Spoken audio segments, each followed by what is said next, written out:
Hello friends, myself Dr. Rohit Kaushal, Senior Consultant in the Department of Urology, Robotics and Kidney Transplant. So today we'll be talking about a condition known as varicocele with azoospermia.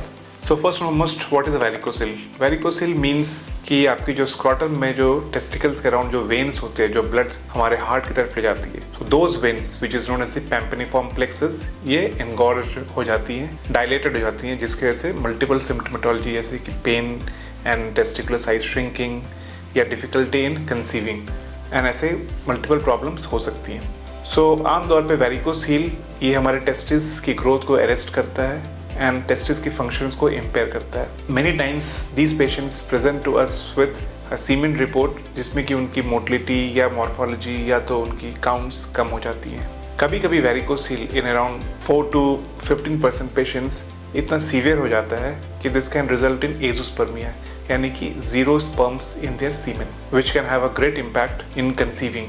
सो आइए जानते हैं कि ये condition में हम क्या test करते हैं एंड क्या ट्रीटमेंट ऑप्शंस होते हैं. सो आमतौर पे जब ऐसे पेशेंट हमारे पास प्रेजेंट करते हैं जिनकी वेरिकोसील की प्रॉब्लम भी है और उनके सीमेन रिपोर्ट में एजोस्पर्मिया यानी कि जीरो स्पर्म्स है, तो क्या क्या ट्रीटमेंट ऑप्शंस होते हैं. तो ऐसे पेशेंट की हम एक डिटेल हिस्ट्री लेते हैं, जानने की कोशिश करते हैं कि अपार्ट फ्रॉम वेरिकोसील क्या ऐसी कोई कारण है जिसके वजह से उनकी टेस्टिकल्स ठीक से काम नहीं कर रही हूँ एंड वो स्पर्म्स प्रोड्यूस नहीं कर रही हूँ. अगर डिटेल हिस्ट्री एंड टेस्ट के बावजूद भी हमें ऐसे कोई रीजंस नहीं मिलते हैं कि उनकी टेस्टिकल्स क्यों फंक्शन नहीं कर रही हैं, तो उसको हम वेरिकोसील को कल्प्रिट मानते हैं and prescribe the cause of testicular impairment to be a varicocele.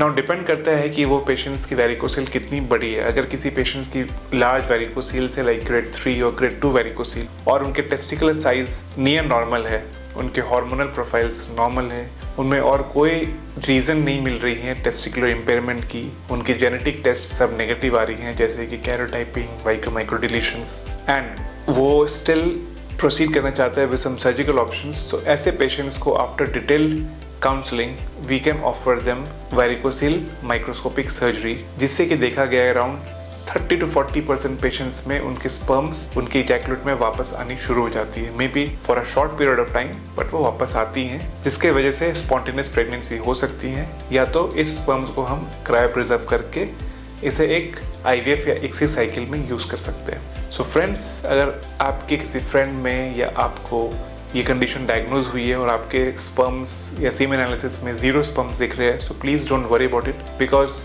There are treatment options and there is potential chances कि आप अपने खुद एक जेनेटिक चाइल्ड को कंसीव कर सकते हैं. Please do come forward and meet your urologist at the earliest to get the correct treatment. Thank you.